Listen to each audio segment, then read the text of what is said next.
Good news sa mga kababayan natin naghahanap ng trabaho abroad. Nangangailangan ng bansang Croatia ng libu-libong hotel workers.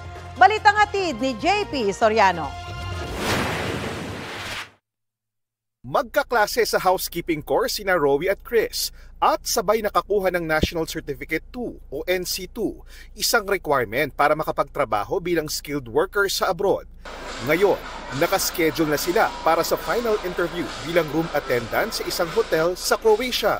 Nagbabalak po ako mag-apply for abroad. Then may test na po ako bago ko pa po nalaman yung Nitong Enero, pinirmahan ng Pilipinas at Croatia ang Memorandum of Cooperation para sa direct hiring ng Croatia para sa mga Pilipinong manggagawa. Libu-libong hotel workers gaya ng housekeepers, front desk at office staff ang kailangan doon. The government-to-government or G2G pilot hiring program providing job opportunities for Filipino workers in Croatia's thriving hospitality sector. With much excitement, mahigit 60,000 pesos ang paunang sahod, bukod pa sa maayos at libreng tirahan at medical benefits. Wala ring placement fee at tanging sa DMW lang mag-a-apply.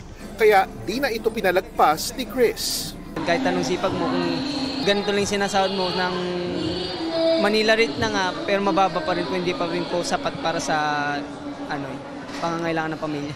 At inaasahang tataas pa ang sahod na itatakda para sa mga Pilipinong manggagawa ayon mismo sa Croatian Labor Ministry.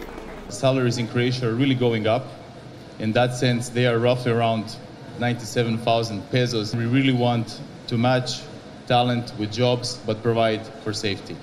Magkakaroon ng jobs fair para sa mga employer na kasama ng mga opisyal ng Croatia. Kasama nila ang Croatian Foreign Minister na nakipagpulong rin kay Foreign Affairs Secretary Teresa Lazaro para sa posibleng kasunduan sa defense at trade at investment. We would be very happy to fill all the positions that we have vacant with people from the Philippines.